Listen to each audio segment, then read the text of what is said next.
Welcome to Closer to Venus. I'm Johnny Burke, and today's guest is Karina Chapman. She is an author, speaker, conscious connection expert, and dating coach. She also has many experiences with past lives. Today, we'll be talking about what we can learn from exploring who we were and how we chose the life we currently have. Karina, welcome to the program. Thanks for having me, John. How does a dating coach get interested in exploring past lives, or did the past lives exploration come way before that? Well, actually, it was through dating that I became interested in past lives. So, which seems a bit bizarre, but yeah, it was through a dating experience that I had that made me explore what past lives were, how they impact us on this life now, and what we can learn from visiting past lives to gain more knowledge about who we are in this life and why we are attracted to certain things, or why we perhaps have certain interests or traits. So, yeah, it's really interesting that it's all connected. Really? So this happened from a dating experience? It did, yes. I actually met someone online, and when I saw their photo, I just knew that I knew them. Their eyes were familiar to me, but their face wasn't, but it was like I knew the eyes. So I zoomed right in and I'm like, how is it that I can know this person, but I know for sure I've never met them in this lifetime? So that started my curiosity. And once we met in person, it was almost like I was looking at the sun. Like, they seemed to glow so brightly that I almost had to shield my eyes. And I thought, oh, this is a really odd thing. Like, I've never had happen before. What's going on? So that's sort of the connection with this particular person started my journey in looking into what past lives were and what they meant. Now that I think about it, I had an episode a while back where a woman who was a practitioner basically walking people through past life regression, and she had an experience where that's how she met her current boyfriend. Apparently, they discovered they had past lives together, which I thought was pretty interesting to say the very least. But it doesn't really shock me, because if you're a dating coach, you're obviously attuned to relationships. So you're probably the type of person that's going to notice that before others because of your experience with relationships. Do you agree? Absolutely, yes. And as we dated and went along that journey a couple of months in, I had a waking vision of us in another life. So I thought, oh, maybe that's why you seemed so familiar. And it was really interesting that I knew exactly where I was, what I looked like. I had brown hair and a green dress on, and I was saying goodbye to my partner at the time in that life, which was my current boyfriend. And he was heading off to war, and it was in America in the Civil War times, which, being in Australia, I had no idea what the dates were or anything like that. I'm not a history buff. I looked up online, like, when was the Civil War? Was what he was wearing something that one of the sides was wearing? Could I find that? Which actually I could, which shocked the heck out of me. I was like, oh, this is actually something that must have happened, because otherwise we wouldn't have had such a strong connection, and I wouldn't have felt that. I've known him, not his face, but his eyes. So, of course, the eyes are the window to the soul. So, yeah, so that's why it was familiar. So I thought, oh, maybe this is my soulmate then. Not just that we've had past lives together. Maybe, this is going to be a long-term connection. Speaking of the Civil War, do you remember whether he was on the Union side or whether he was a Confederate? Did you have any insight into that? I wasn't sure, because I didn't really know what the sides were, and it wasn't a regular uniform that I would have expected. He had pants on with long boots. He had a white shirt with a crisscross of leather and a belt sort of thing. So it didn't really look like a specific uniform. So that's why I was really curious. So whichever side it was that wasn't, decked out in a proper uniform. So you would know probably more than me about which that was. I believe the Yankees wore blue uniforms, and the Confederates, I believe it was either gray or like a butterscotch. Right. The reason I bring that up is because someone who I interviewed a while back, after the tape stopped, after the episode was over, and he actually said, John, I think you and I go way back. I said, what do you mean? I said, I'm thinking Civil War. I said, really? Civil War. Great. So which side were we on? Oh, we were Confederates. I said, oh my God.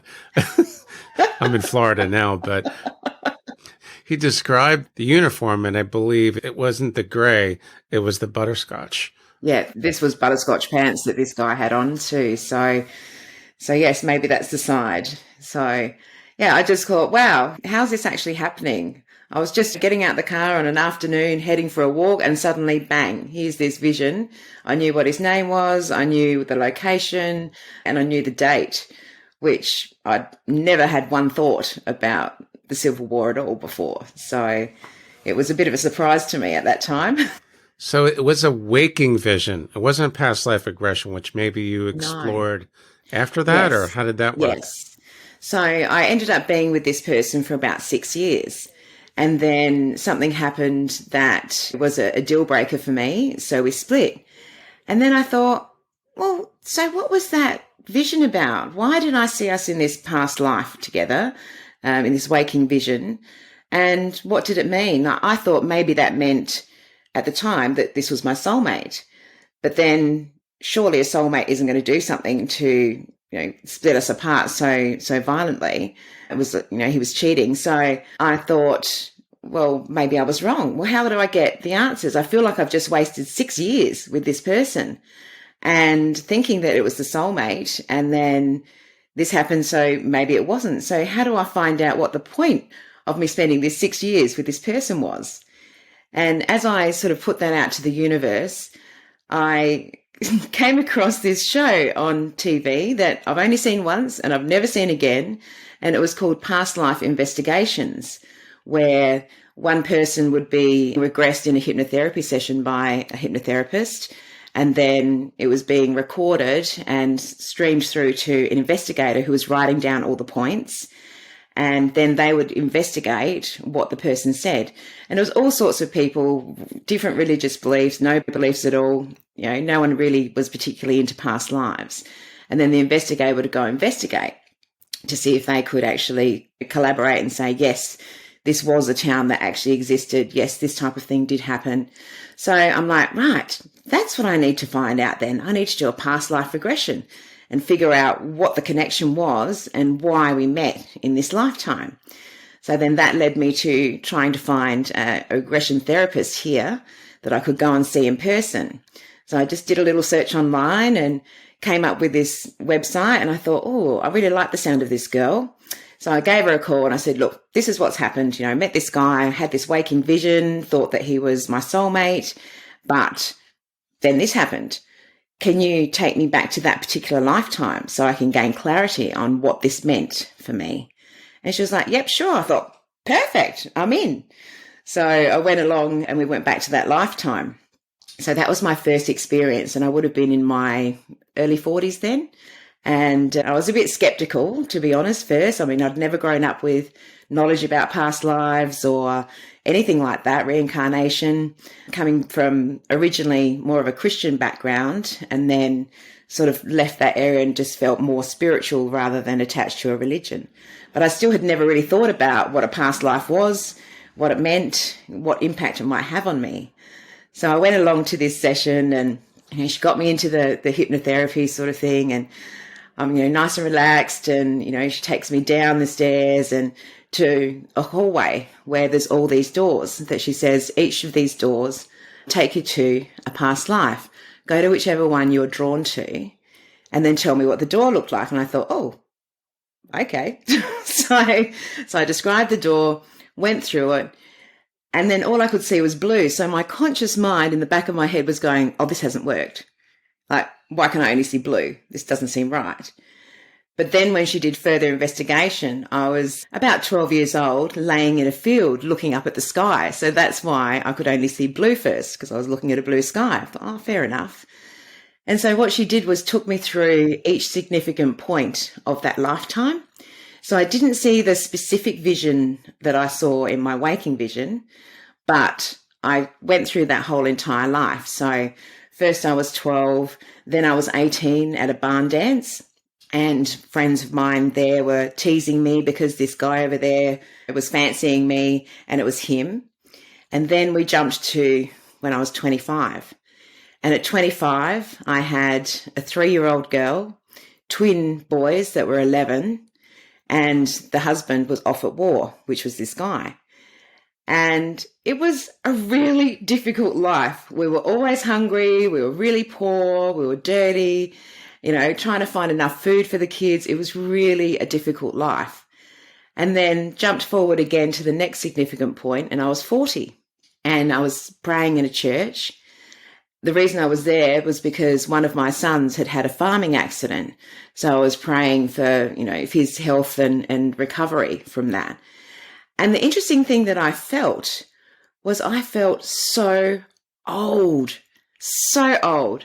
I mean, I'm much older than 40 now, and yet I've never felt this old in this lifetime. So I thought that was a really interesting point.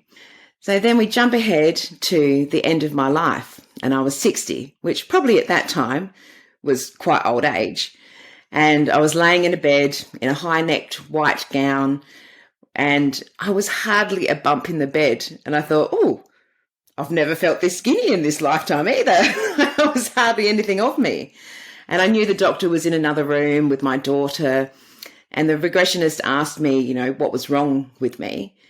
And I couldn't really say. It was like consumption. So probably cancer or something like that at the time, that they didn't have the knowledge to actually diagnose. So then from that point, I passed from being in that body into spirit form.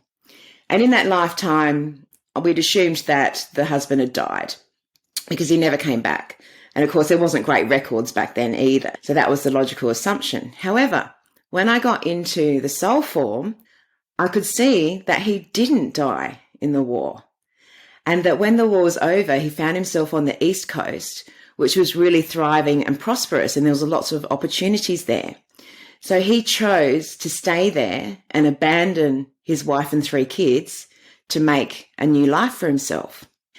And it wasn't that I was upset with him or anything like that, because, in soul form, you've got full understanding and you don't feel that way.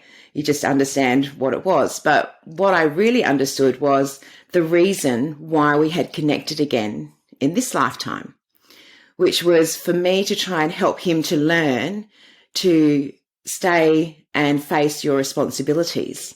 And once I sort of found that out, I thought of our relationship and I thought, every time we had an argument, the first thing he would do was threaten to pack his bags and leave and go back to the other state that he was from.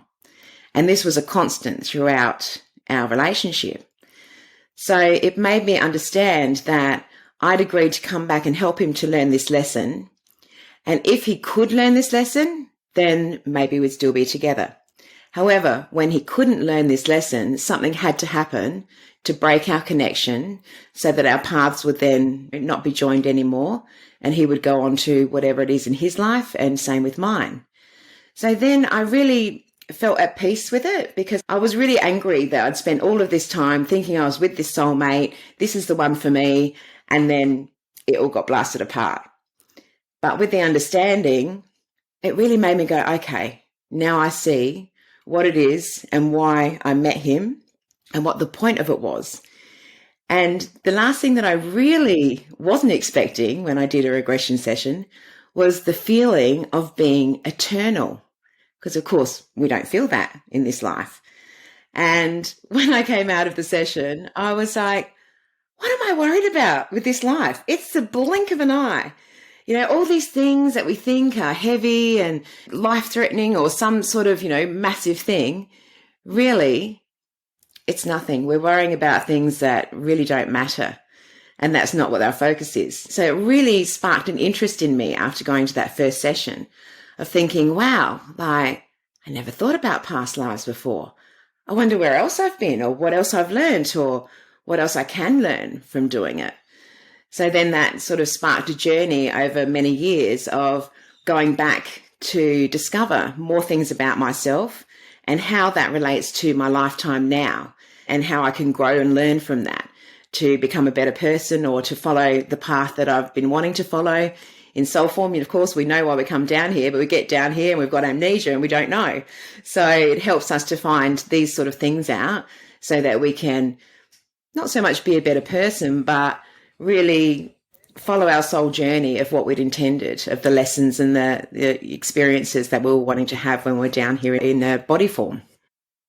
Just to recap, you had a waking vision of this person that you met in this life from the Civil War or whatever period it was from. Yes. That was confirmed in the first session, the first past life regression session. Is that true? Yes, yes. Although I didn't have that specific point in time that I visited, it was definitely the same person in the same lifetime. Right. Was that the person that you saw in the Civil War time, or was that a different time? No, same person. Yep, absolutely same person. Same name. In that lifetime, his name was Cal. Yeah, so it was really interesting that I knew the lifetime name from the vision and also in the actual regression session that I went to. So the names were the same. I'm curious, what is his name in this life? Tyson. So nothing like Cal at all. You also used the phrase or the term soul form. Where did that come from? I feel that we are souls traveling around in these bodies. So the soul part of us is the eternal side, and the bodies are like a vehicle that we get around day to day in. It's almost like we're down in this lifetime traveling around in a car, for example. And if you go somewhere in a car from point A to point B, and then you don't need the car anymore, you're at your destination, so you get out of the car. So you travel on, but you don't need the car anymore. And that's how I think of us with our bodies. We use them while we need them.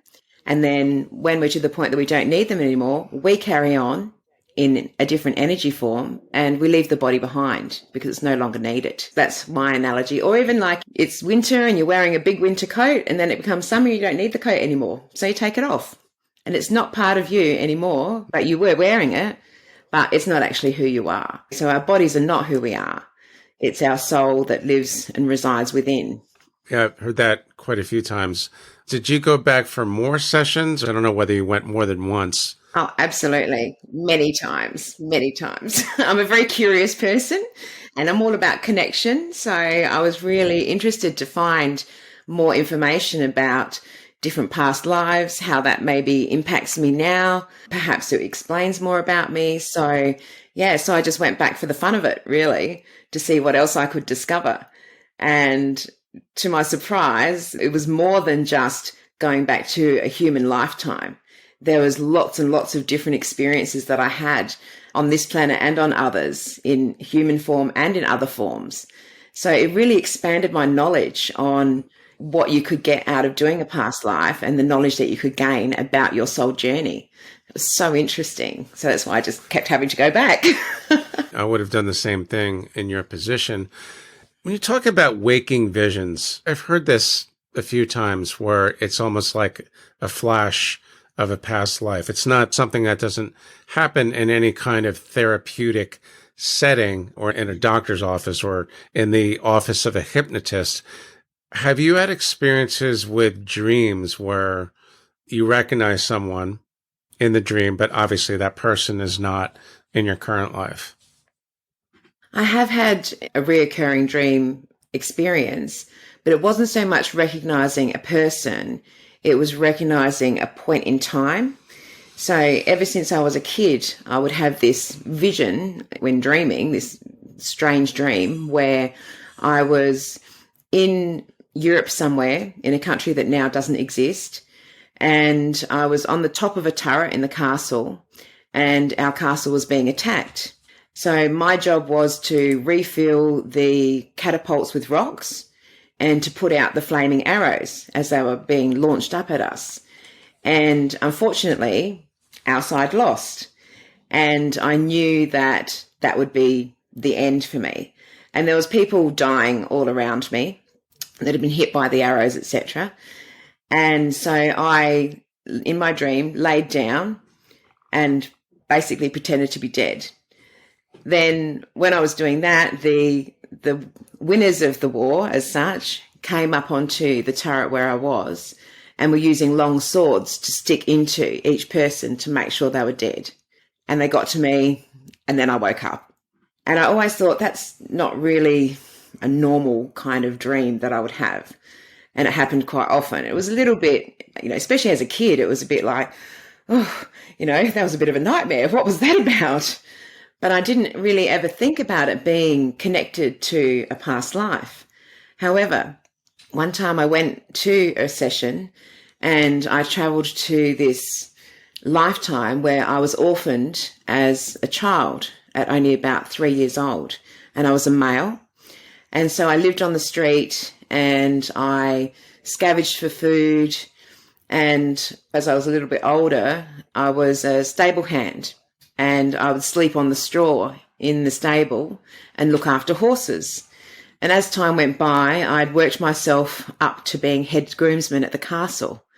And I spent most of this lifetime alone or with horses or in nature alone. And then at the age of around 33 was when we got attacked. So as we're going through this lifetime, suddenly I found myself on top of the turret again. And I thought, hang on, I know where I am. Like, I know this. I've seen this before. And it was exactly as my dream. So that's what gave me that understanding that that dream was actually a remnant of a past life that was showing itself through a dream form that I had no idea. So it gave me a lot more understanding. And that lifetime experiencing that also made me understand things about myself now. Like, I love to be in nature by myself. And when I was a kid, I was obsessed with horses. If anyone had a horse, I wanted to be their friend. I was just so obsessed with these horses. So it gave me that understanding of, why nature is important to me and being in nature, and also why I had this affinity with horses. And it also made me realize that possibly from being that young orphan with no one looking after me and me having to find food myself, I find in this lifetime, I really notice whose house has got fruit trees, where there's a source of food. And of course, I've never had to go and take fruit from someone else's house. But, even walking in a path somewhere, oh, there's a pear tree. Oh, there's a raspberry tree. I'll really kind of notice that. And I always thought, why would I notice that? But then it gave me the understanding that if I'd experienced that lifetime, then possibly there's some cell memory there still that makes me notice where a food source is, even though in this lifetime, I don't need to utilize that ability. That's something that's obsolete. About the tower, when you first started to describe that, you mentioned it was a place that doesn't exist anymore. How did you know that? I can't tell you. I just knew that it had been conquered. So it was something different now, like that we would know now, because as we know in Europe, there was lots of invading here and there. Kingdoms would fall, different lines would be made for different countries. So wherever it was somewhere that isn't called that anymore. So as I said, I'm not into history at all, so I've got no idea. I'm sure if I really looked it up, I could find something, but I couldn't pinpoint where this actual location was. And of course, there's so many castles over in Europe. There's so many places that it could have been. So in that specific instance, I couldn't place exactly what this particular country would have been called at the time. So, but it was in the time of Knights of the Round Table type things, swords, flaming arrows, that type of stuff. Middle Ages, then. Yep, that's right. That's what it sounds like. Was it Middle Ages or possibly even before the Middle Ages? Kind of hard to say. Very interesting. Now, when we first had a discussion, you mentioned something about soul walk-ins, which I have heard about once before. Is that tied to your past lives experience, or is it something completely separate from that? Yeah, no, it's definitely tied to a past life experience. And so on a different session, I found myself in soul form. It was in a time where people would be wearing, those square-toed, square-ended shoes with the buckles on them. And, women had bonnets on and sort of, petticoats and skirts, that type of thing. So again, I'm not quite sure of the year. However, in this particular area, and it was in Europe again, this particular life that I experienced, there was a lot of doubt around beliefs and things that were happening in that time. So my soul had agreed to be what I know as a walk-in. So there was a woman there that wasn't me, that already had a soul in her, where the soul wanted to leave. And I knew that in this particular area, it needed some help in a certain way. So my soul agreed with her to come down and take over her body. So I was aware that I was in somebody else's body, that I hadn't lived all the way through in that lifetime, but I could access her memories. So that was a really interesting thing. Possibly it would be like someone had a bit of a personality change, but they could still access all the memories. So you would think, oh, they're just a little bit different to what I knew them as, but I don't really know why. And of course, it wouldn't have been explained in those sort of terms. So I was aware that I was there for a specific job to do. And I was walking along the street with a basket with my square-toed shoes and my petticoats, etc., and my bonnet. And the basket was empty. And as I was walking, I was swinging the basket and I was heading to church. And while I was swinging the basket, I was able to manifest bread into that for the breaking of the bread that we would do in the church. And I was there for about 5 years doing the work that I had agreed to do in that area to help lift the vibration of the other souls there. And then when I had finished my task, I left the body. So on the physical realm, it probably looked like maybe I'd dropped dead of an aneurysm, which of course they wouldn't have known what that was then. But I used that body for the certain length of time that I needed, and then I left it. So that's what a walk-in is, sort of walks into somebody else's body. Not that that person's unwilling, the soul's wanting to leave. So for a specific reason, a soul can walk into somebody else's body and do a specific job that's going to help the people of that community. And then when they're not needed anymore, then they step back from the body and go back into soul form. So, and I'd never thought about that type of thing before, even being a possibility of happening. So that was really interesting to know. Mm-hmm. I've heard about that. So I'm curious, what happens to the soul that's in the resident body when a soul walk-in occurs?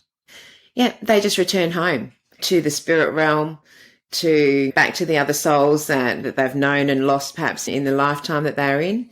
And then they decide on what their next journey is, whether they come back down in human form, whether they want to go somewhere else, or maybe they even spend some time in the healing place first, especially if they've had a traumatic life or they're really attached to what happened in the lifetime. There's a healing space that you can go into, which I've experienced a couple of times. And it's just like a pale pink sort of feeling energy space where you know that there's other souls there, but you don't interact. You're just there to have your soul restored. And some don't need to be there for very long, and others need to be there for a lot longer. So what you're describing sounds a lot like the life between lives space. Definitely. Because you also mentioned the soul walk-in, the soul form assignment sounds like it's a soul contract, which is an agreement. If you had an agreement in one life to perform a walk-in, that is something that usually takes place in the in-between space. Yeah, it's quite possible that our souls did choose that, that's what was going to happen. But I didn't experience that particular thing. I just experienced going in, knowing that the other soul willingly and wanted to leave the body, had enough of the lifetime, because it was quite a hard lifetime at that point, and that was okay for them to do. It was easier for me to come in, do what I needed, because I only needed 5 years. So there was probably no point in me starting off as a child, growing up and all of that. And also I wouldn't have had the awareness, because I knew that I was a drop-in or walk-in and that I had a job to do. Whereas normally if we're born here, we don't remember the things that we've decided that we want to do. Yeah, because if we do, then it would be too easy, wouldn't it? Right, and you wouldn't learn anything, or we wouldn't learn anything. So just to get some clarity here, you did not experience the life between lives space, whether it was in a session or not, but you had the same knowing that many of those people do. When you explored a certain past life, you knew why you were there in that particular instance. Yeah. I do also, when I go and visit specific lives as a human, do take me all the way through till death and into soul form. And then I do spend some time in the soul form as well, whether it's in the healing space, whether it's looking back at the life and reflecting to find out what the learnings are that I can learn from that experience and bring forward into this life, Or maybe it's even to meet a guide, because we all have guides all the time that help us whether we know it or not. And of course, it helps if we ask for help, but if we're not aware of it, then that's a bit difficult. So there's always souls that are helping us and guiding us through our path to cause different circumstances to help us achieve the learnings that our soul originally set for this particular lifetime. And so you can get wisdom in the in-between as well from experiencing past lives and going into that realm. You mentioned the healing space. Yep. The people I've interviewed, they've basically told me that the healing space and the between life space are one and the same. So were you able to explore this in the sessions with the hypnotist, or did they not try to basically trigger that experience or make you enter that space? So I only went into the healing space a couple of times, which again is in the in-between. It's even in the Bible, they say, there are many rooms to my Father's house. So I feel there's the healing room, there's the Akashic records, there's all sorts of different areas, but they're all the same house, as in the same realm that we're in, depending on what our soul needs. I think that different souls go to different places, and even if you believe in different religions while you're here, then you need to kind of gain that understanding. So if you were Christian, for example, and you expected to see Jesus when you passed, then that would be the first experience you had based on your expectations. If you were atheist, then you wouldn't see Jesus because you didn't have a belief in that. You would sort of pass that sort of thing and go into something else, which might be a beautiful field with rolling hills and incredible flowers that are in colours that we can't describe, and just feel that peace. Or maybe if you're not a nice person, for example, or treated people really badly, then you would probably go to the healing space first because your soul had been affected by your experiences down on earth. So there's lots of different ways that we can go into all the different rooms of the Creator's house as such. And nothing's right or wrong or good or bad. It's just depending on what our soul needs in our journey at that time, and to help us remember that we are energy, soul form that's from the Creator and part of the Creator. And once you get to that knowledge and that realization, it's just like that feeling of being welcomed home. Others experience their grandparents or people that have been close to them that have passed that will greet them. So there's no, this is just the way that it happens and that's it. There's so many different things that can happen depending on our beliefs and what our soul needs at that point in time to be able to reconcile back to the fact that we are an energy form, that we are continuing on, and that there's no need to worry. The experience that we chose to be in that lifetime, we then understand why we had that life, or why we even had terrible experiences that were difficult to go through. There are opportunities to learn different things that we'd actually set for ourselves that we want to learn. And in fact, when I was young, I used to think, I know I'm here for a reason. But what is that? Why isn't there just a big blackboard in the sky saying, Karina, this is what you came to do. ... I would have gone, oh, perfect. That's what I need. But of course, if I knew all of that, then I wouldn't go through the difficult times and learning sessions. And, I feel like Earth is a school of learning, and you can't do the cheat sheet and have all the answers first. You only really truly learn by going through different experiences and then analysing them after of what they meant and how you could learn something new from it and how you could grow. It's interesting how certain things, certain platitudes that we thought were, maybe even cliches, everything happens for a reason. God puts certain people in your path. After hearing this type of testimony for the past 2.5 years, it actually sounds like those things are true. How many past lives do you think you have? Do you have any idea? Yes, actually I do. I got my regressionist to find that answer out for me. And then when I was in soul form in the in-between, I was able to answer, which was 613. A lot more than I thought. In my waking life, I thought, I feel like I've been here a lot, like I'm an old soul, maybe 150, maybe 200. I never would have thought over 600. But that was the answer, so it must be true. And I've experienced quite a lot of them, but obviously not that many yet. You're going to have to go back for the next 20 years. That's right. So were any of those experiences like off Earth and different planets, Yes. different Like, planets, different yes, galaxies. yes. There was one particular one that I went to. Yeah, it was incredible actually, because it was an experience that we've never had. It was on a different planet where the form that I was in was, I suppose, like a silvery blue jelly kind of form that I could change form. So I could become a flat puddle, for example, on the ground, or I could become tall and skinny like a tall lamppost and see further. And there was also collective thought. So I could hear in my mind all the others speaking. And in that particular experience, I knew where Earth was, which was over to the left of our planet and however many light years. And at that point, it was known as the blue planet. So it was fully water. There was no physical Earth dirt on there. So it was a long time ago. So I can't tell you what year. And I was wanting to go to a different area of this particular planet that I was on so that I could connect better with the creator. So I had to go further away from the collective voice. So the further distance that I got, the quieter it got in my mind, which then allowed me to connect better with the creator without the noise of the other beings that I was similar to at the time. So that was really interesting. And in fact, the therapist said to me, her name's Catherine, she's like, I wish that I'd recorded that. She said, that was amazing. She said, when you said to me that you could turn into like a tall lamppost, she goes, did you feel your fingers moving?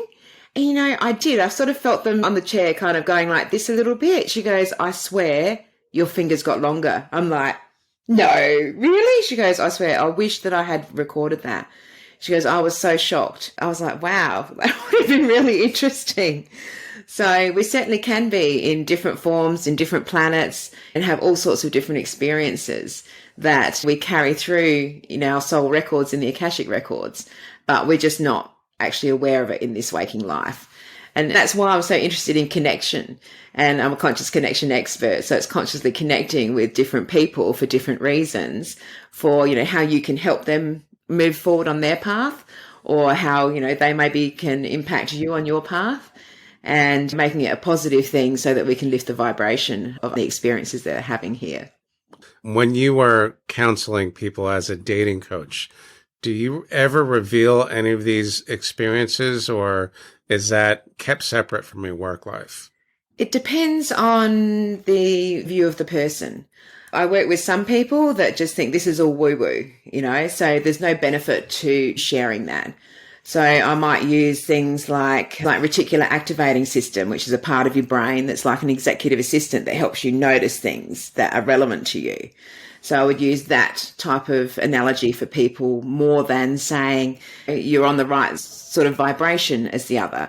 If your vibrations aren't matching, then the connection can fall away. So it depends on who it is that I'm speaking to as to whether I talk about that, and even whether they've had that experience. Like, I know one of my clients I've worked with in the past has connected with a guy that she also had a waking vision of him and her in a past life. So then I would share my experience through that it is possible to have a long-term connection in that area, as long as both souls learn whatever it is that they're supposed to be learning from each other. Then they can move forward together. But if they don't, then the connection will be broken. So yeah, so when it's relevant, I will talk about it. But if it's not relevant or it's way out of left field, then I don't talk about that sort of thing, because it can be a little bit too much for some people.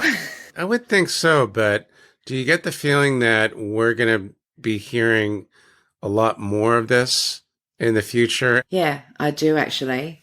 I really do. And in fact, my background is in hairdressing years ago. And about 20 years ago, I connected with this client. And I very, very rarely will change a client to being a friend. Very rarely. And this girl, we got on well. And she's like, oh, I know this is a bit weird, but, you know, I really want to ask you out for a coffee. And I thought, that is a bit weird. I don't normally do that. But I just thought, you know what, with this person, yeah, I think I will. And her name was Karen. And so years later, she said to me, you know, I just really wanted to be your friend. She goes, and we went out for a coffee, and she thought, oh, this girl's a bit woo-woo and crazy for me, but I just really wanted to be your friend. And I thought, oh, that's interesting. And then I happened to go to a past life where I was in Egypt. And this Karen was actually my sister in that past life. And I'd married a guy. I was not a very nice person in that life. I was all about money, beauty, didn't care about anything else except myself, basically. Married a guy because he was rich, not because I loved him. And at the end of that lifetime, she was arguing with me because she'd fallen in love with my husband and was horrified by how little I felt for him and how I treated him. So we were sort of on this embankment having a big argument. And she was so angry that she pushed me and I fell off the embankment and I got impaled upon these two spikes and died. One went through my chest and the other through my lower back. I understood then why she really wanted to be my friend, because from that lifetime, she felt such horror and guilt that she'd accidentally killed me, even though I didn't really seem like the actual type of person that she'd perhaps choose as a friend in this life. So then that made perfect sense to me. And interestingly too, I had a birthmark right in the center of my chest where the spike would have come through. And I've often had pain in my lower back, right where the other spike would have gone. So there can be a bit of memory there that comes out in other lives as well.